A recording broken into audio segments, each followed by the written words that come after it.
బిడ్డలారా, ప్రతి ఉదయకాలం వస్తున్న ఈ దినం దేవుని వాగ్దానం చూస్తున్న మా ప్రియాతి దేవుని బిడ్డలందరూ ప్రత్యేకమైన వందనాలు. దేవుని బిడ్డలారా, మీ అందరూ బాగున్నారా? క్రిస్మస్ దినాల్లో సంతోషకరంగా ఆనందకరంగా మీరు మీ ఫ్యామిలీస్ అన్ని ఉంటూనే దేవుని బిడ్డలారా, ఇది దేవుడు చూస్తున్న కృప, దేవుడు ఇస్తున్న శాశ్వతమైన ఆశీర్వాదం. కాబట్టి దేవుని బిడ్డలారా, ఈ సంతోషకరమైన దినాల్లో సంతోషంగా ఉంటూ అనేక క్రీస్తు ప్రేమ ప్రకటిస్తూ అనేక రీతిగా దైవికంగా ముందుకు కొనసాగుతాం. ఈ దినం దేవుడు మనకి ఏ వాగ్దానం ఇస్తున్నాడు చూద్దాం. పరిశుద్ధ లేఖన గ్రంథంలో నుంచి యోహాను శుభవార్త 3వ అధ్యాయము 16వ వచనం చదువుకుందాం.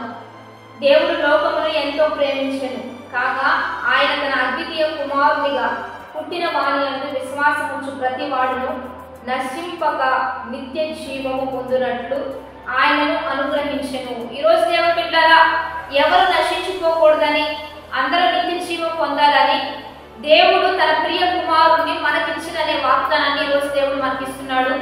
కాబట్టి యేసుక్రీస్తు ప్రభు ఈ భూమి మీదకి రావడానికి గల ప్రధానమైన కారణం మనం ఎవరూ నశించుకోకూడదు, నిత్య జీవం పొందినట్లుగా తన అద్వితీయ కుమారుణ్ణి అంటే ఏకైక కుమారుణ్ణి ప్రేమించి తన ప్రియ కుమారుడిగా ఆ యొక్క మహిమలో ఉంచుకోవలసిన కుమారుణ్ణి కూడా మన కొరకు మన పాపముల నిమిత్తము తన కుమారుని ఇచ్చే అంతగా దేవాది దేవుడు మనల్ని ప్రేమిస్తూ ఉన్నాడు, మనల్ని గురించి ఆలోచిస్తూ ఉన్నాడు.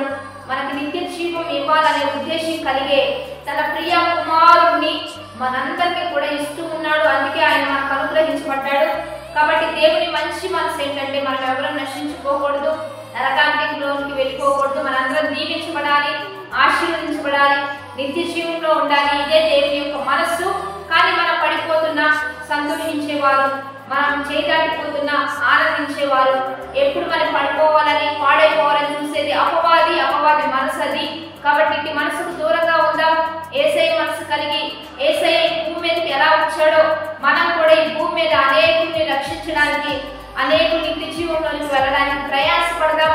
క్రీస్తు ప్రేమను ప్రకటిస్తూ ఈ సంతోషకరమైన క్రిస్మస్ దినాల్లో ముందుకు కొనసాగుదాం. వాగ్దానాన్ని బట్టి ప్రార్థన చేద్దాం. పరిశుద్ధ మహోన్నతుడ గొప్ప దేవా, ఎంతమంది బిడ్డల ప్రభా నిన్ను విశ్వసిస్తున్నారో వారంతా రక్షించబడాలి, నిత్య జీవానికి వారసులుగా మార్చబడాలి. నీవు నీ ప్రియ కుమారుని మా కొరకు ఎలా ఇచ్చావో రక్షించబడిన మేము కూడా నీ ప్రియ కుమారులుగా కుమార్తెలుగా అనేకుల్ని రక్షించినట్లుగా సహాయం చేయండి. అనేకుల్ని నీ మార్గంలో నడిపించినట్లుగా మీరే గొప్ప కార్యాలు జరిగించయ్యా. మేమందరం బలపడినట్లుగా నీ కృప చూపించయ్యా. ఈ దినం బర్త్డేస్, మ్యారేజ్ డేస్ చెప్తున్న వారికి దీవెనలు శుభములు ప్రకటిస్తూ ఈ దినమెల్లా ఉత్సహించి సంతోషించే గొప్ప వాక్యాన్ని మా బిడ్డలందరికీ దయచేయమని ప్రభువైన యేసు నామం పేరట అడిగి వేడుకొని ప్రార్థిస్తున్నాము గొప్ప తండ్రి, ఆమేన్. కాబట్టి మంచిగా లైక్, షేర్, కామెంట్ చేస్తూ దేవుని నామాన్ని మహిమపడదాం, అనేకులకు ప్రేమను చాటి చెబుదాం, అనేక రీతిగా బలపడదాం. Have a blessed day. Amen.